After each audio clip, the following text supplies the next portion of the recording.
모세가 기록한 창세기 2장 24절 말씀, 이러므로 남자가 부모를 떠나 그 아내와 연합하여 둘이 한 몸을 이룰지로다 하신 이 말씀이 신약성경 세 군데에 인용됩니다.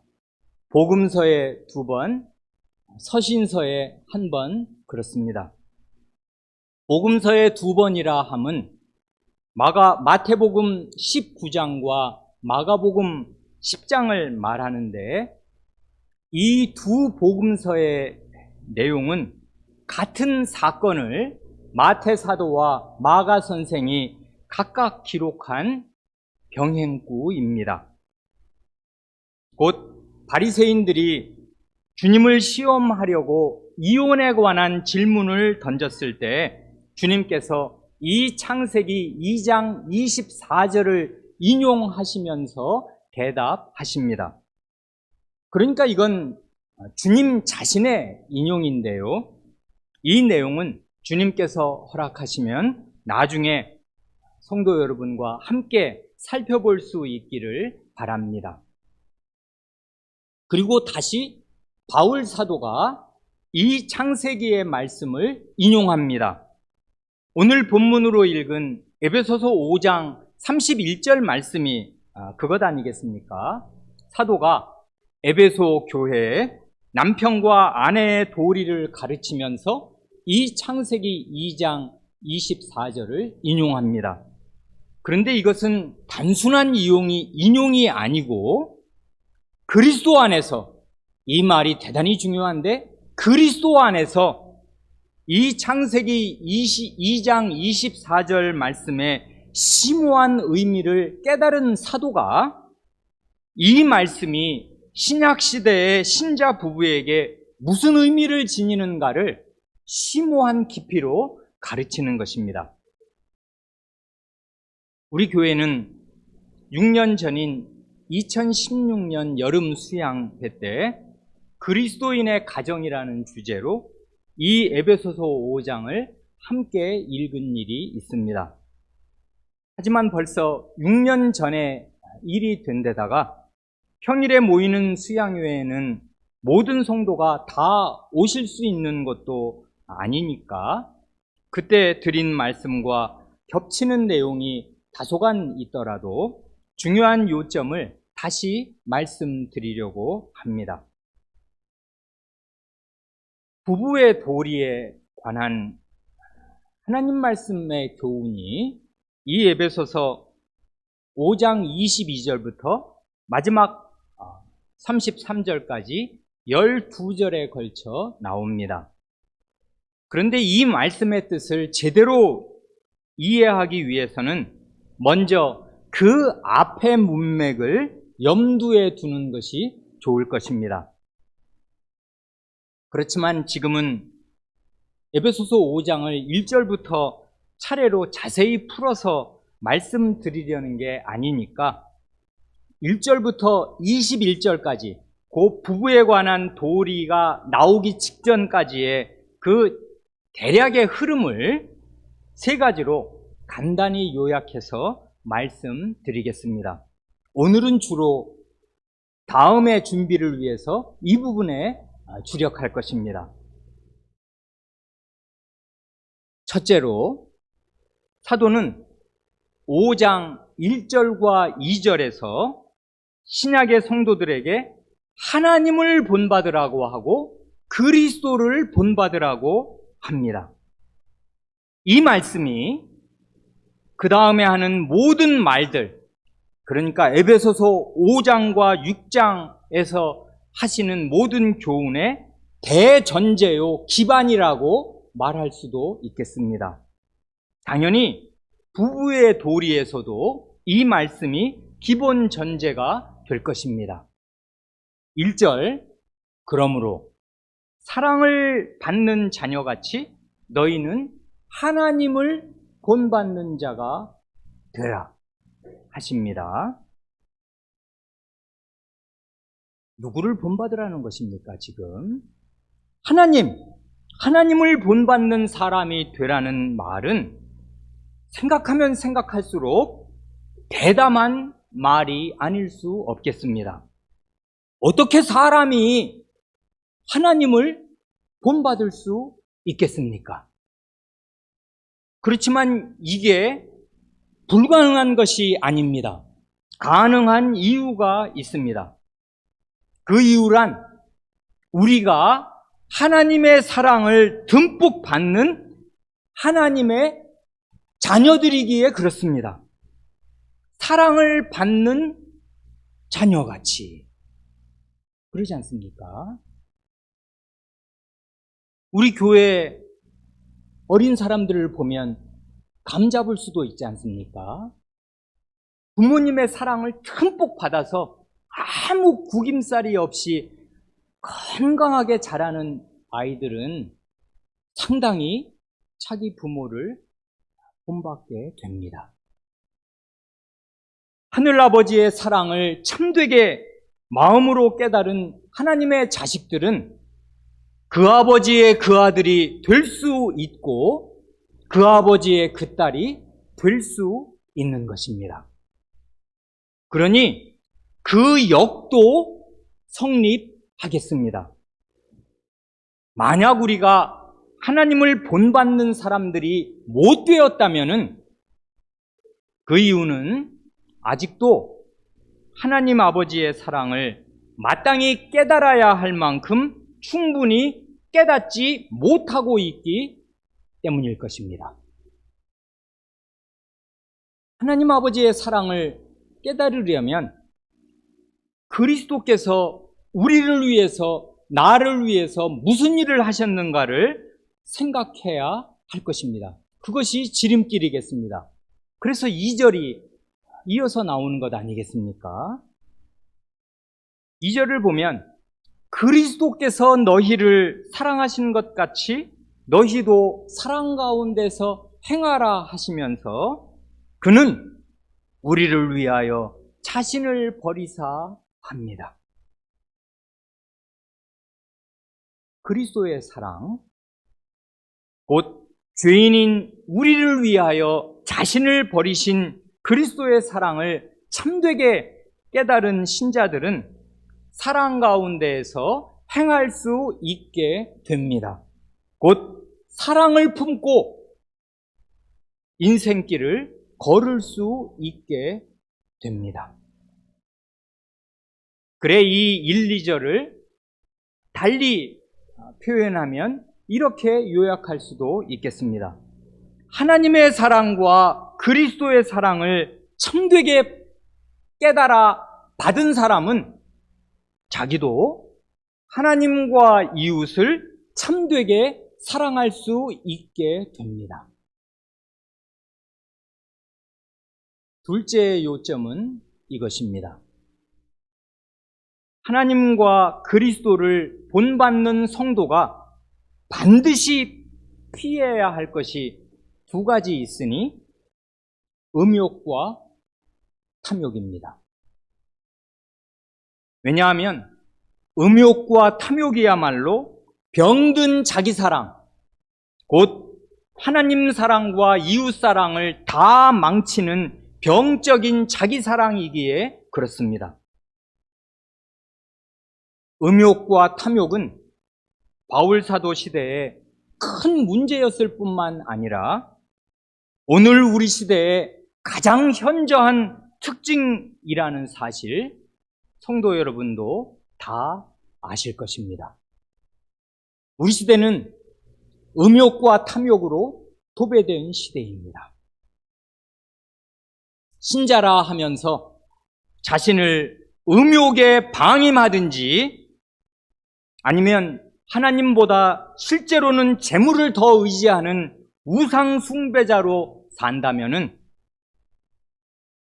예배 시간에 앉아서도 돈 버는 것이 머리에 가득하고 어떻게 하면 취직할까 하는 것이 그 마음을 다 사로잡고 있다면은 그 상태로는 결단코 천국에 들어가지 못할 것입니다. 우리가 지난주에도 다시 한번 교회적으로 함께 읽은 히브리서 12장 14절 말씀이 명백하게 가르치지 않습니까? 거룩함이 없이는 아무도 주를 보지 못하겠습니다. 히브리서 저자가 강력한 말로 경고한 이 경고를 바울 사도가 똑같은 취지로 여기 5장 5절 이하에서 말씀하지 않습니까? 하나님의 말씀을 들으시기 바랍니다. 너희도 정녕 이것을 알거니와 음행하는 자나 더러운 자나, 이건 세트입니다. 음행하는 자가 곧 더러운 자입니다. 그리고 탐하는 자 곧 우상숭배자, 이것도 세트입니다. 재물에 대한 탐심이 있는 자는 우상숭배자입니다. 그러니까 이건 결국 음욕과 탐욕을 말하는 것인데, 음행하는 자나 우상숭배자는 다 그리스도와 하나님의 나라에서 기업을 얻지 못하리니 누구든지 헛된 말로 너희를 속이지 못하게 하라 합니다. 하나님의 나라는 그리스도와 하나님의 나라입니다. 한 보좌를 그리스도와 하나님께서 공유하십니다. 하나님 보좌 우편에 앉아 계신다는 말입니다. 우리를 구원하셔서 그 나라에 들이시려는 분이 그리스도로 그 나라의 왕으로 앉아 계시는데, 그 그리스도와 하나님 나라에 음행하는 자들과 우상숭배자들은 있을 자리가 없을 것입니다.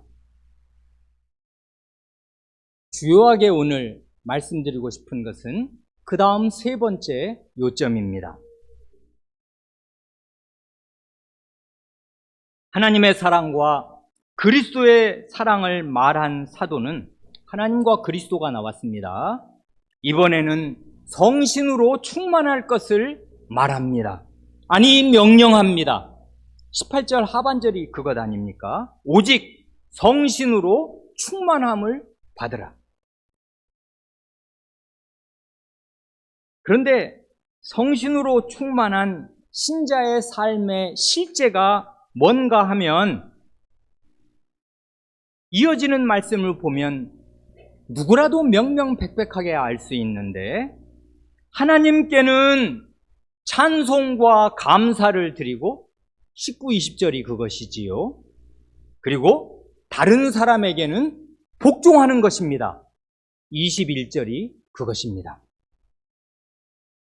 그러니까 지금 우리는 빠르게 1절부터 지금 21절까지를 내려오고 있는 셈인데, 앞뒤를 후루룩 연결시켜서 이해한다면은 성신으로 충만하면 어떻게 되는가 할 때 1, 2절 말씀처럼 하나님의 사랑과 그리스도의 사랑을 절실하게 깨우치게 됩니다. 성신이 하시려는 일이 바로 그것이거든요. 여러분, 내가 하나님의 사랑을 어떻게 극진하게 받은 하나님의 자식인 줄을 아느냐? 그걸 깨우쳐 주시려고 성신께서 오신 것이고, 그리스도의 사랑이 그 뜨거운 피가 내 위에 어떻게 부어준 줄을 아느냐? 그걸 깨우쳐 주시려고 성신께서 오셨습니다. 그러니 성신의 충만함을 받으면 하나님의 사랑과 그리스도의 사랑으로 마음이 감격하게 될 것입니다. 그렇게 성신으로 충만한 결과는 간단히 말해서 그의 예배와 그의 생활로 나타납니다. 즉, 예배와 생활이란 말입니다.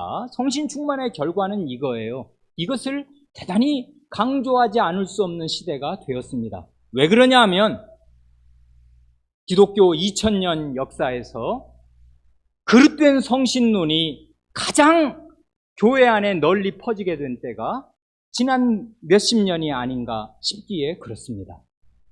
그릇된 성신론으로 무수한 교인을 모은 교회가 우리나라에 기네스북에 오를 만큼 전 세계의 단일 교회로서는 가장 많은 신도수를 보유한 그런 교회가 되기도 한 사실 성도 여러분 다 아십니다. 그러니 그릇된 성신론이 나라 전체를 지배한 형국입니다. 그러니 우리는 하나님의 말씀을 따라 성신 충만의 결과가 무엇인지를 바르게 알 필요가 있습니다. 성신으로 충만하면 뭐 어떻게 되는 것입니까? 이른바 방언을 하는 것입니까? 병이 쑥쑥 낫는 것입니까? 아닙니다. 성신 충만의 결과는 그의 예배와 그의 생활로 나타납니다. 즉 예배드릴 때에 마음으로 하나님께 진심 어린 찬송을 드리게 됩니다. 19절 말씀이 그것 아닙니까? 19절은 예배 상황을 묘사하고 있다고요. 왜요? 시와 찬송과 신령한 노래들로 서로 화답하며 너희의 마음으로 주께 노래하며 찬송하며. 이게 지금 18절과 딱 붙어있는, 옛날에는 절 구분도 없는 거 아니에요. 그냥 딱 붙어있는 말씀이라는 것, 어린아이도 다 할 수 있습니다. 성신 충만을 받으면 이렇게 된다는 것입니다. 여기 보면 이게 시편 찬송, 그리고 찬송, 신령한 노래들로 서로 화답하는 것은 혼자서도 집에 있을 때 설거지하면서도 이렇게 할 수 있겠습니다만은 서로 화답하는 상황은 혼자 있는 상황이 아니지 않습니까? 바로 이 상황이라고요. 예배드리는 상황, 성도가 함께 모여서 한 아버지의 슬하에서 한 아버지를 찬송 드리는 상황인데, 여기 보면 마음으로 주께 노래하며 찬송합니다. 왜 아니겠습니까? 하나님의 사랑이 마음에 성신으로 말미암아 부어졌고 그리스도의 사랑이 나를 강권하시는데, 어떻게 그 하나님과 그 그리스도께 가슴에서 우러나오는 찬송을 드리지 않을 수가 있겠습니까? 그 사람은, 찬송을 못 드리는 사람은 성신과 관련이 없는 사람이고 성신을 거스리고 있는 사람임에 틀림이 없을 것입니다.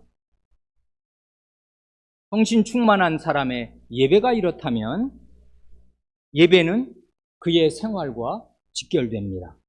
주중의 생활은 어떤 것입니까? 성신 충만한 신자의 주중의 생활은 모든 일에 항상 하나님께 감사하게 됩니다. 20절 말씀이 그것 아닙니까? 범사에. 이건 그야말로 모든 일에입니다. 모든 일에 우리 주 예수 그리스도의 이름으로 항상 아버지 하나님께 감사하며 합니다. 이게 인간의 본성으로는 불가능하다는 것 경험으로 다 압니다. 이건 성신의 충만한 능력으로 가능하다고요. 성신을 받아서 하나님의 사랑과 그리스도의 사랑을 참되게 깨우치고, 혹은 마음이 무디어지고 느슨해졌다가도 다시금 성신께서 불일듯 일으켜주시는 그 깨우침으로 하나님의 사랑을 마음에 확인하게 될 때 그는 모든 생활에서 매사에 항상 하나님께 감사할 수 있게 됩니다. 항상 기뻐하라, 쉬지 말고 기도하라, 범사에 감사하라. 이것이 그리스도 예수 안에서 너희를 향하신 하나님의 뜻이니라 하신 말씀이 참입니다. 우리는 생활에서 대단히 고통스러운 일들을 무수히 경험합니다. 인생은 정말 슬픔의 연속이고 고통의 바다라는 말, 인생은 고해다 하는 말이 진실이 있습니다. 그렇습니다. 괴롭습니다. 그러나 그리스도의 사랑과 하나님의 사랑을 성신의 능력으로 깨달은 신자는 이 모든 상황 배후에 있는 하나님의 사랑, 그리스도의 사랑을 마음에 확신하기에 내게 닥쳐진, 눈으로 볼 때 슬퍼 보이고 근심스러워 보이고 고통스러워 보이는 이 일이 하나님이 합력하여 선을 이루게 하시는 재료가 된다는 사실을 우리는 믿을 수 있고 믿어야 합니다.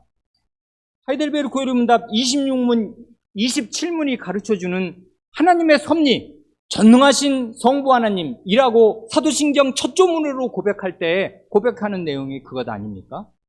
이 모든 악한 일들이 악을 당하게 하십니다. 하나님께서 선한 일만 당하게 하시는 것 아니라고요. 악을 당하게 하신단 말입니다. 병이 옵니다.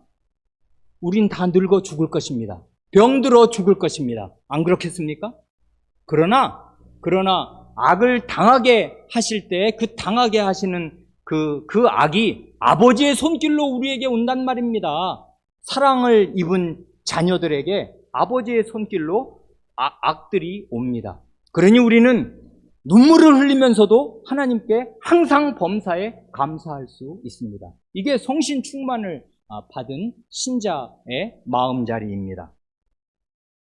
성신으로 충만한 신자의 삶은 이렇게 먼저 하나님을 향한 진심 어린 찬송과 감사로 나타나고, 그와 동시에 그의 가정생활과 사회생활에서 다른 사람을 대하는 태도로 나타납니다.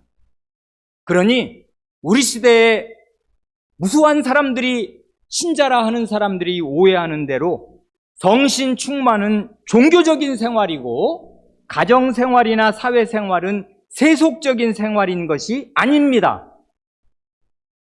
가정생활이나 사회생활이 바로 성신 충만이 발휘되고 나타나야 할 그 현장입니다. 우리의 예배뿐만이 아니라 우리의 현실 생활도 성신의 충만한 다스리심 아래에 있을 수 있고 있어야 합니다. 그래 이걸 달리 표현하면 에베소서 5장을 읽을 때 성신 충만을 받으라 하시는 이 18절 말씀을 따로 떼어 읽고 이것만 무슨 표어처럼 외우고 다니고 그 다음 22절 이하에 아내들과 남편들에게 하시는 말씀을 따로 읽으면 안 될 것입니다. 절구분은 원래 없는 거라고요. 이건 하나의 편지란 말입니다. 편지를 따로따로 읽는 사람이 어디 있습니까? 앉은 자리에서 다 읽는 것이지. 이건 5장, 장수로는 5장인데 몇 페이지 안 되는 편지란 말입니다. 쭉 읽는 것입니다. 연결되어 있어요. 굳이 지금은 절구분이 된 시대니까 절구분으로 말한다면 18절과 22절 이하는 붙어 있는 것입니다. 연결시켜서 읽어야 마땅합니다. 그런데요, 부부관계로 넘어가기 전에 성신으로 충만한 신자가 현실 생활에서 다른 사람을 대하는 태도의 핵심이 뭔가 하면 그건 단 한마디인데 복종하는 것입니다.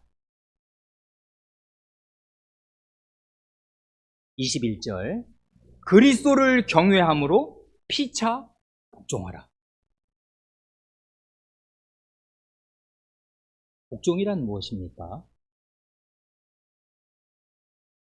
내 말이나 내 뜻을 따르라고 다른 사람을 내 발밑에 꿇게 하는 것이 아니고 내가 다른 사람의 발밑으로 들어가는 것입니다. 그게 복종입니다. 바꿔 말하면 다른 사람을 지배하려는 지배욕을 버리고 내가 기꺼이 다른 사람의 종이 되는 것입니다. 그러니까요, 에베소서 5장 1절로 21절의 핵심을 한 줄로 빨랫줄처럼 쭉 연결하면 하나님의 사랑과 예수 그리스도의 사랑을 받은 신자는 성신의 충만한 능력을 힘입어서 서로 종노릇한다 그 말이겠습니다. 요컨대 성부, 성자, 성신, 성삼위 하나님의 그 극진한 사랑과 한없는 은혜를 받은 그 사랑과 은혜의 결과로 서로가 서로를 지배하는 것이 아니라 서로가 서로에게 종노릇하는 거룩한 사랑의 사회가 구현됩니다. 이게 세상 나라와 전혀 다른 하나님의 나라입니다. 성신의 능력, 삼위 하나님의 은혜와 능력으로 이루어지는 하나님의 나라. 그러니 유치하지만 예를 들어 목사와 장로가 교인들 위에 군림해서 교인들을 자기 뜻대로 지배하려고 하면 교회에 하나님의 나라가 나타나는 게 아니라 약육강식의 이 세상 나라가 나타나겠습니다. 마찬가지로 가정에서 남편이 아내를, 아내가 남편을 지배하려고 하면 거기에 하나님의 나라가 나는 게 아니라 서로 물고 뜯는 정글 같은 이 세상 나라가 나타나겠습니다. 이 세상 정신의 핵심은 지배욕과 정복욕이요. 다른 말로 표현하면 죄인의 자기주장입니다. 이게 세상 정신의 핵심 아닙니까? 자기를 지구의 중심에 놓고 자기가 지구의 축인 것처럼 생각해서 지구가 나를 위해서 돌아요. 죄인의 생각은 한결같습니다. 자기가 이 지구 안에 있는 무수히 작은 70억 명 중에 한 사람인 줄을 죄인은 결코 모릅니다. 모든 사람들이 다 자기를 위해 있어요. 그렇게 되기를 바랍니다. 그러면 어떻게 우리 안에 이 세상에 속한 지배욕이 제거된 거룩한 사랑의 사회, 만인이 만인에게 종노릇함으로써 만인이 만인에게 주인 대접을 받는 그 거룩한 하나님의 사회, 거룩한 사랑과 복종의 사회가 구현될 수 있겠습니까? 두말할 나위도 없이 성삼위 하나님의 은혜 안에 있어야 합니다. 하나님의 사랑과 예수 그리스도의 사랑을 참되게 깨달아야 하고 성신의 충만한 다스리심 아래에 있어야 이것이 가능합니다. 그러니까 죄인들은 죽었다 깨어나도 이것을 자기 힘으로는 할 수 없다고요. 우리는 죄인 아닙니까? 우리의 힘으로는 이게 불가능하다는 걸 우리는 이미 알고 있어요. 한두 번 넘어졌어야 말이지요. 안 됩니다, 이거. 그러니 에베소서 5장 1, 2절, 18절로 돌아가야 해요. 삼위의 하나님이 우리의 유일한 소망이며 매사의 답입니다. 하나님의 사랑과 그리스도의 사랑을 깨닫고 그 하나님의 사랑과 그리스도의 사랑을 전달하시는 성신의 다스리심과 인도를 받아야 해요. 그러려니 나를 부인하고 성신을 온전히 힘입어야 합니다. 그걸 한마디로 압축한 말씀이 21절 말씀이겠습니다. 그리스도를 경외함으로 피차 복종하라. 그리스도를 참되게 존경하고 두려워하는, 그게 경외하라는 말의 핵심, 그냥 그 말 그 자체니까 그리스도를 경외하는 마음, 그리스도를 참되게 존경하고 두려워하는 마음이 있을 때에 그 마음을 견지할 때에 우리는 피차 복종할 수 있게 됩니다. 왜냐하면 그 이유가 중요한데 그리스도께서 이렇게 말씀하시면서 자신이 말씀하신 그 길을 앞장서서 걸어가셨기에 그렇습니다. 그리스도께서 하신 말씀이 무엇입니까? 마태복음 20장 25절 이하의 몇 절 말씀을 읽으면 이렇습니다. 그리스도의 말씀을 들으십시오. 예수께서 제자들을 불러다가 이르시되 이방인의 집권자들이 그들을 임의로 주관하고 그 고관들이 그들에게 권세를 부리는 줄을 너희가 알거니와 너희 중에는 그렇지 않아야 하나니 너희 중에 누구든지 크고자 하는 자는 너희를 섬기는 자가 되고 너희 중에 누구든지 으뜸이 되고자 하는 자는 너희의 종이 되어야 하리라. 인자가 온 것은 섬김을 받으려 함이 아니라 도리어 섬기려 하고 자기 목숨을 많은 사람의 대속물로 주려 함이니라. 여기 주님께서 갈파하신 대로 이 세상 정신의 핵심, 이 세상 나라의 요체는 우리가 다 사회생활에서 겪어 알고 군대를 다녀온 사람들은 다 겪어서 아는 바와 같이 힘 있는 자가 권세를 부리면서 자기 마음대로 다른 사람을 지배하는 것입니다. 그런 정신으로는 하나님 나라의 백성답게 살 길이 없습니다. 왜냐하면 하나님의 나라는 정반대의 정신이 가득한 나라이기에 그렇습니다. 하나님의 나라는 어떤 나라인가 할 때 우리가 다 아는 대로 그 나라의 왕이 기꺼이 그 백성 한 사람 한 사람의 종이 되셔서 그 백성을 섬기시되 그 백성이 저지른 모든 죄의 죄값으로 왕 자신의 목숨을 기꺼이 내어놓으시는 나라입니다. 그러니 하나님 나라의 백성치고 그 나라 왕의 목숨을 받지 않은 백성은 단 한 사람도 없습니다. 이게 하나님의 나라입니다. 왕이 백성 한 사람을 위해 목숨을 던지고 피를 뿌리는 나라.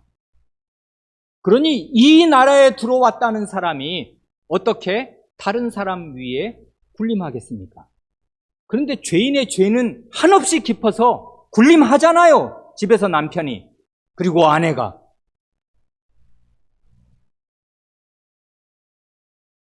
그래, 이런 주님을 경외하는 마음이 있어야 피차 복종할 수 있게 됩니다.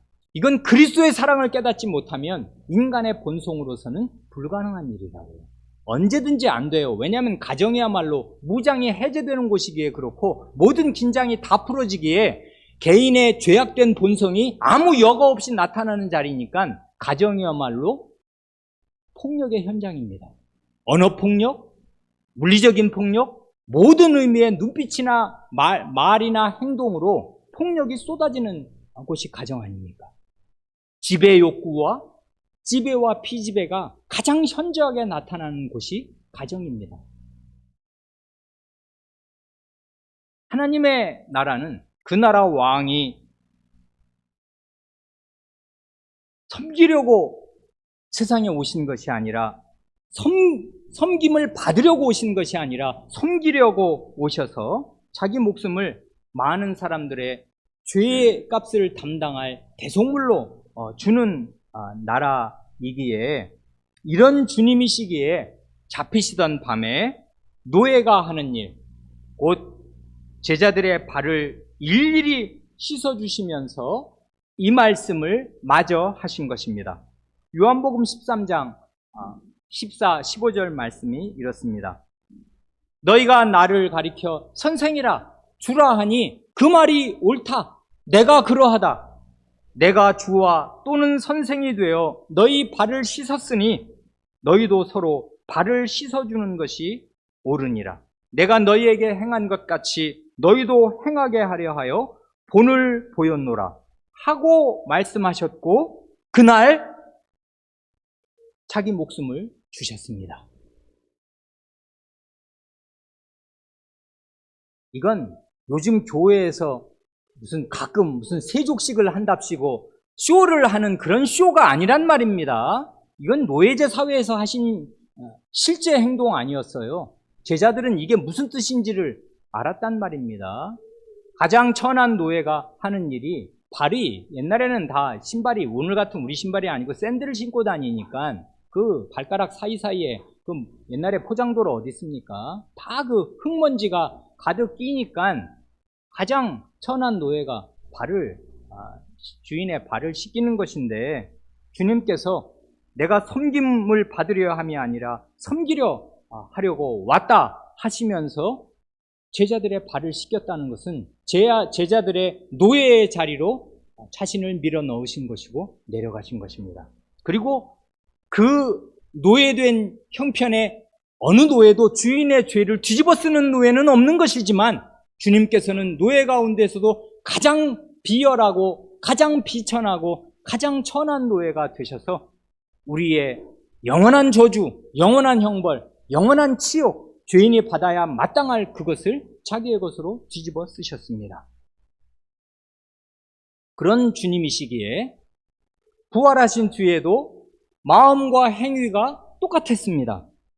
부활하신 뒤에 어떻게 하신 것입니까? 하늘과 땅에 모든 권세를 가지셨다고 주장하실 수 있었고 그것이 사실이었던 분이 하늘에도 주님보다 높은 분이 없고 땅에도 주님보다 높은 분이 없이 유일무이한 권세를 가지신 그분이 친히 갈릴리 호숫가에서 7 제자의 아침 밥상을 차려주셨습니다. 와서 조반을 먹으라 하시고 그 다음 말이 저는 너무나 마음이 뭉클합니다. 가셔서 떡을 가져다가 그들에게 주시고 생선도 그와 같이 하셨습니다. 이런 나라 보셨습니까? 왕이 신하들의 아침 밥상을 차려주는 나라 보셨습니까? 왜 못 보셨습니까? 우리의 그리스도가 그런 분으로 우리를 날마다 섬기고 계시고 우리의 종 노릇을 하셔서 우리의 밥상을 차려주시는데 우리가 다 그 밥상으로 매일 밥 먹는 사람들 아니겠습니까? 그러니 죄인은 본성상 자기가 지배하는 왕이 되고자 하고 권세를 부리는 권력자가 되고자 하지 피차 복종한다는 것이 죄인에게는 본성상 불가능한 일입니다. 이걸 우리는 시시때때로 우리의 악한 본성을 깨닫습니다. 가정에서는 더 말할 나위도 없습니다. 편안하니까요. 잠옷 입고 왕노릇 하고 싶어 한단 말입니다. 누구나 다. 어린아이도 똑같지 않습니까? 집안에서 큰 소리가 나고 교회 안에 분란이 있을 때 우리는 우리가 죄인이요 이 복음의 참뜻에 역행하는 자들임을 절감합니다. 우리의 가정과 우리의 교회 안에 그리스도께서 목숨을 바쳐 이룩하시려는 하나님의 나라가 나타나려면은 그리스도를 경외함으로 피차 복종하는 일이 있어야 합니다. 피차 복종하는 것입니다. 이것은 아내들에게만 명하는 것이 아닙니다. 모든 그리스도인은 그리스도인이니까 자기의 이름이 그리스도의 사람이니까 그리스도를 빼고 나면 우리에게 남는 것은 무엇입니까? 사람뿐입니다. 죄악된 사람, 지옥에 가야 할 사람, 그 사람뿐이지 않습니까? 그게 우리의 정체고 본성이지 않습니까? 그러니 우리는 새 이름을 받은 사람으로서 그리스도인이라는 이름을 받은 사람으로서 그리스도와 한 몸으로 살아야 하고 그리스도의 정신이 나의 정신이 되어야 하고 그리스도의 마음으로 내 마음이 세례를 받아야 합니다. 씻어내야 합니다. 우리의 이 죄악된 지배욕과 죄악된 본성. 그래서 내 뜻을 관철시키려 남에게 관철시키려 하지 말고 다른 사람 밑에 들어가야 합니다.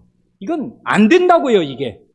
그러니까 삼위 하나님의 은혜 없이는 안 되고 그리스도를 참되게 깨닫고 십자가에 달리신 그리스도, 부활하신 그리스도가 나를 어떻게 섬겨서 내 발밑에 꿇어 앉으셔서 내 발을 씻기셨는가를 경험한 사람이 아니면 그리고 그 사실이 뭘 뜻하는가를 마음으로 깨달아서 7번 넘어지더라도 8번째 다시 돌이켜 그리스도 앞에 무릎을 꿇는 사람이라야 피차 복종하게 될 것입니다. 이것이 복음의 요체입니다. 이것이 성신 충만의 요체입니다. 에베소 교회의 성도들을 향하여 그리스도를 경외함으로 피차 복종하라 하고 교훈한 바울 사도는 갈라디아 교회의 성도들을 향해서도 똑같은 교훈을 합니다. 이건 전 세계 어느 교회나 복음으로 받아야 할 삶의 원리이고 하나님 나라의 준칙이고 이래야 하나님 나라가 이루어지기에 이 세상 나라와 정신이 완전히 반대인 서로가 서로를 지배하려는 나라가 아니라 만인이 만인에게 종이 되는 그 나라가 반드시 이루어져야 하겠고 그 나라의 왕이 이걸 위해서 목숨을 던지셨으니 이것은 모든 교회에 통용되는 하나님 나라의 원리요 진리입니다. 갈라디아서 5장 13절에는 갈라디아 교회의 바울 사도가 똑같은 진리를 이런 방식으로 말합니다. 형제들아 너희가 자유를 위하여 부르심을 입었으나 그러나 그 자유로 육체의 기회를 삼지 말고 그 다음 말이 중요한데 오직 사랑으로 서로 종노릇하라. 사랑으로 종노릇함. 무슨 사랑이겠습니까? 하나님의 사랑을 듬뿍 받은 자녀로서 그리스도의 우리를 위하여 자기를 버리신 그리스도의 사랑을 마음에 담지한 그 사랑으로 서로 종노릇하는 것입니다. 피차 복종하고 피차 종이 되는 것, 노예입니다. 이건 말이 좋아 섬긴다는 말은 뭐 남을 위해서 몇 가지 서비스하는 걸 말하는 거 아니지 않습니까? 신분이 노예라 그 말이지 않습니까? 종입니다, 종. 교회의 집사, 장로, 목사가 교회의 노예이지 어떻게 교회 위에 군림하는 사람들이 되겠습니까? 가장 천하게 일하는 사람들입니다. 가장 비천한 자리에서 다른 사람을 섬기는 사람입니다. 다른 사람이 청소 안 하는 화장실을 청소하는 사람이고 다른 사람이 버린 쓰레기를 줍는 바로 그 사람이어야 마땅합니다. 하나님의 나라가 그런 나라니까 그렇습니다. 그러고서도 그게 뭘 대단한 일을 했다 생각하지 않습니다. 노예가 하는 일이 바로 그 일인데 뭘 그걸 가지고 무슨 자기 공로를 삼겠습니까? 여기 자유를 말하고 종노릇을 말합니다. 이건 정반대되는 상반되는 개념을 붙여서 말하는 거잖아요. 자유를 위해서 부르심을 받았으니까 자유인인데 종으로 살아라. 이런 역설이 세상에 어디 있습니까? 단박에 생각나는 구절이 교회 여러분 가운데 있을 줄로 믿습니다. 예전에 우리가 함께 읽었던 루터 선생의 그리스도인의 자유에서 말한 두 가지 명제를 기억하실 것입니다. 첫째 명제, 그리스도인은 지극히 자유로운 주인이다.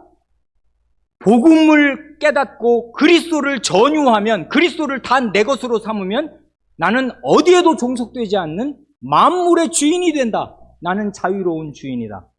둘째 명제, 그리스도인은 모든 사람의 종이다.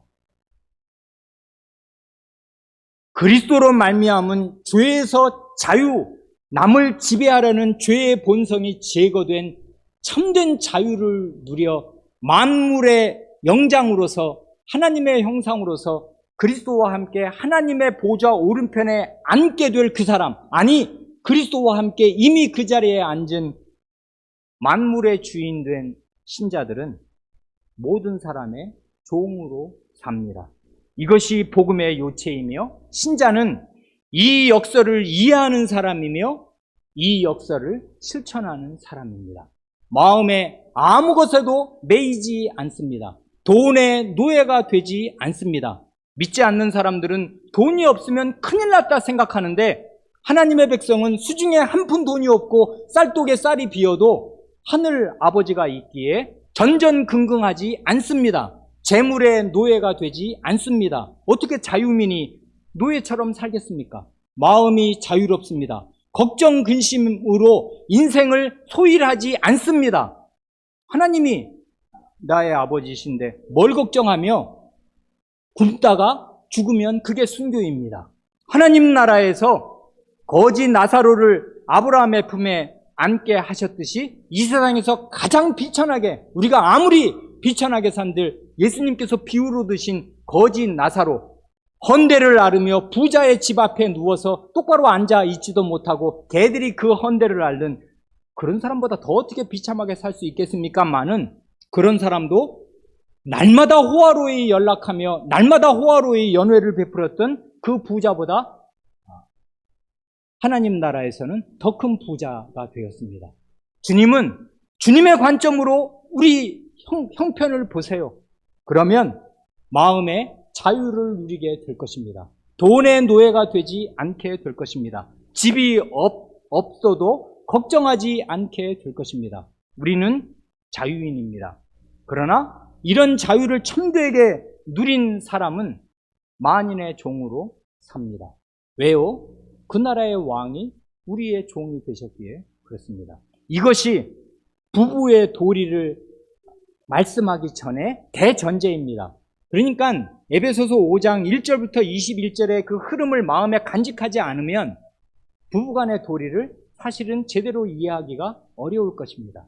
그래 오늘은 말하자면 서론 삼아서 5장 22절로 넘어가기 전에 그 앞에서 한 사도의 말을 원래 같으면 1장부터 4장까지를 읽어야 하겠습니다만은 그건 성도 여러분의 집에서 부지런히 읽으시기 바라고 오늘은 간단하게 그 앞에 이야기를 세 가지로 요약하여 말씀드렸습니다. 함께 기도하시겠습니다.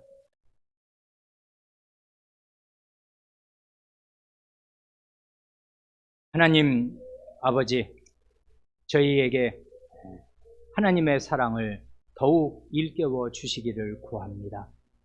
성신을 주셨으므로 저희가 이 땅에서부터 하나님을 가리켜 아빠 아버지라 부르오며 하나님이 저희의 아버지이심으로 아무 흉한 일에도 두려워하지 않고 저희의 생명과 호흡과 먹고 사는 것과 저희의 모든 것과 저희에 속한 모든 것이 다 하나님의 손안에 있는 줄을 믿고 때때로 근심스러운 일을 만나고 때때로 울며 고통스러운 일을 만날 때에도 하나님 아버지의 섭리의 손길, 곧 모든 것을 손아귀 위에 쥐고 다스리시며 악한 것을 선으로 바꿀 능력과 선의가 있으신 하늘 아버님을 믿고서 마음의 평정을 유지합니다.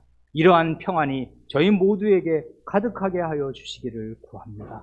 그리스도의 사랑을 저희 마음에 더욱 일깨워 주시고 저희가 그리스도인이라는 새 이름을 받았으므로 이 이름에 걸맞게 살 수 있도록 그리스도의 사랑으로 행할 수 있게 하여 주시기를 구합니다. 사랑은 오래 참는 것이요, 사랑은 온유한 것이요, 다른 사람 밑에 기꺼이 들어가는 자기 희생이며 부모가 바로 그런 자기 희생으로 자기 자녀를 다 길러내듯이 저희가 그리스도의 사랑을 참되게 깨달아 기꺼이 다른 사람 밑에 들어가 다른 사람을 섬기는 피차 복종하는 그런 거룩한 사회가 저희의 가정 안에, 저희의 교회 안에 이루어질 수 있게 하여 주시기를 구합니다. 이러는 가운데 부부 관계가 건전하여지게 하시고 부부 관계가 건전하여짐에 따라 부모 자식 간의 관계와 형제 관계가 건전하여지게 하여 주시며 그리하여 하나님의 나라의 기쁨과 평안을 저희 가정에서 맛볼 수 있게 하여 주시기를 구합니다.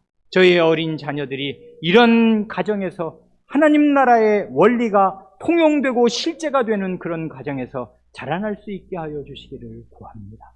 우리 구주 예수님의 이름으로 기도합니다. 아멘.